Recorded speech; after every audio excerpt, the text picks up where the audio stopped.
The name Ralph Pontillo conjures up distinctly different feelings for distinctly different people. To some, he's an outspoken advocate for limited government and education reform. To others, he's a passionate free enterpriser and a fierce defender of employers and manufacturers. To others, he's a loving and incredibly generous father, son, brother, husband, uncle, godfather, and friend. Depending on your vantage point, he's an antagonist or protagonist, adversary or ally. Either way, you always know where he stands, and he makes no apologies for it.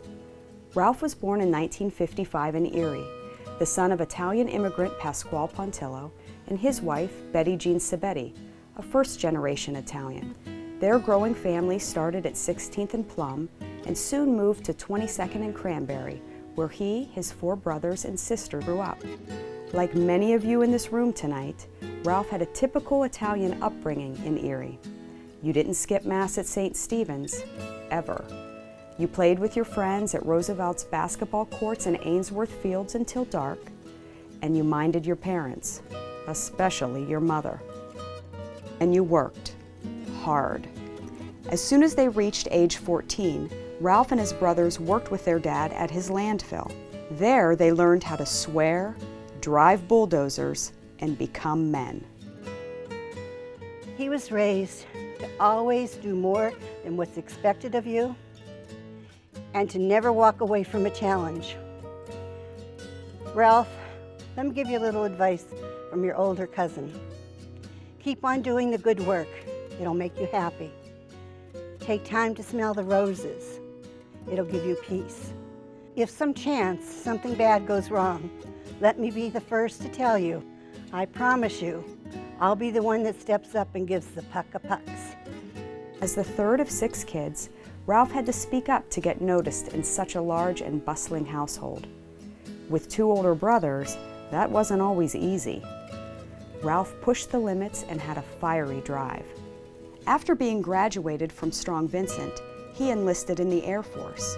Those headstrong traits that caused his parents and teachers headaches and worry were refocused, and Ralph left the Air Force 4 years later, armed with the leadership skills that would define him professionally.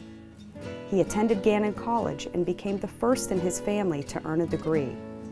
By now, he had a wife and a young family. While studying political science at Gannon, he was offered a 13-week paid internship with the Manufacturers Association of Erie, and there he has stayed for 26 years. His career with the association started in a rented office building on 9th and French Streets with a modest budget and a staff of 5. It has since grown into the largest regional manufacturers association in the United States. Today, the Manufacturer and Business Association's membership stands at more than 4,400 companies, and its headquarters is a 30,000 square foot state-of-the-art complex and conference center. First, he has a vision, and he had a vision for this place up on 38th Street. And then he has a plan. And then he executes that plan better than anybody that I've ever seen.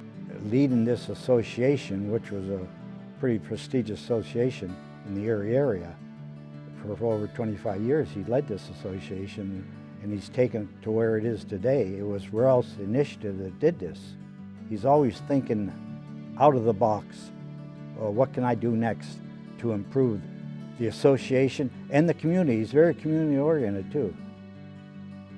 A lot of people look at him as a lightning rod, but he really, deep down inside, he has the community at heart along with the association. You continue to amaze me, not only with your vision and your direction, but how you recognize both opportunities and the potential to meet those opportunities.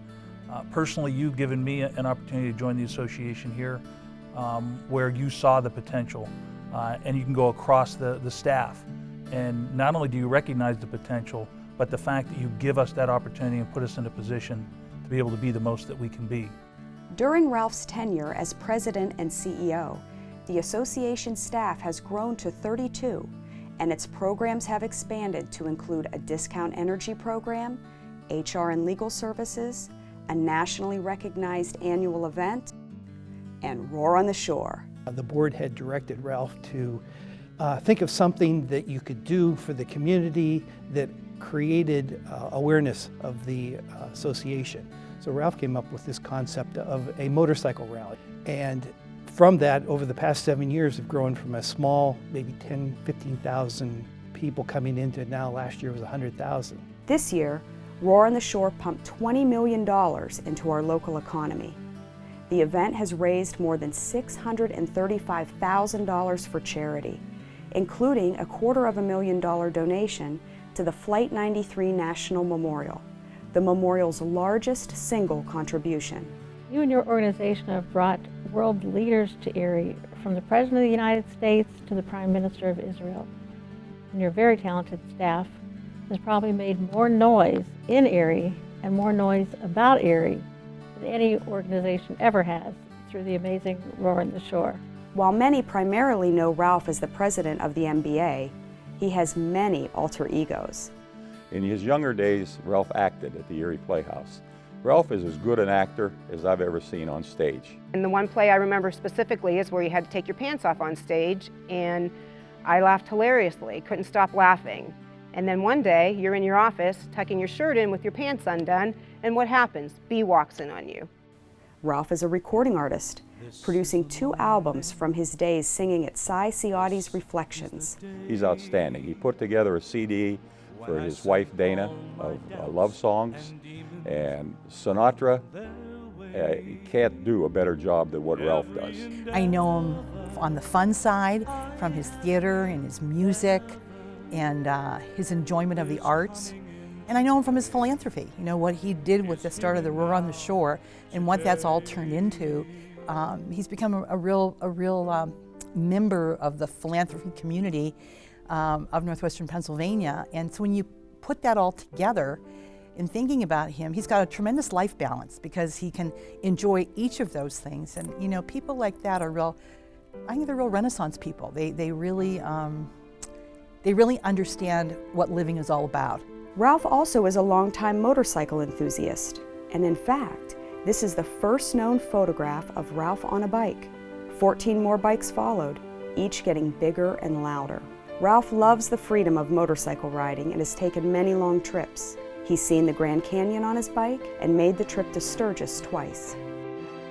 He's the kind of person, if I were on an island, I'm thinking back at some of my own experiences, you know, in World War II and all that. And if Ralph gave me his word that he'd be there, I'd never turn my back. I think of Ralph as the total package. And Ralph is a leader and a good administrator. A real stalwart for business in this community. I just love him as a friend. And I am so happy that others have realized your goodness. God bless. President of the Manufacturer and Business Association, thespian, singer, performer, motorcycle rider. While those are apt descriptions, none defines him. It is his family and the love for his family that make Ralph, Ralph. His daughters Nicole, Amy, and Anne-Marie, grandchildren Jake and Reagan, his wife, 4 brothers and his sister, his godchildren, nieces and nephews and cousins. His love for them is big and brash and colorful and loud, and is out there for everyone to see. And just as you always know where Ralph stands, we're all here tonight to congratulate him on this well-deserved honor, and to let him know that we stand for him. This magic moment, ladies and gentlemen, Ralph Pontillo. so different and so new, was like any other, until I kissed you, and then it happened. It took me by surprise. I knew that you felt it too, by that look in your eyes, sweeter than wine, softer than the summer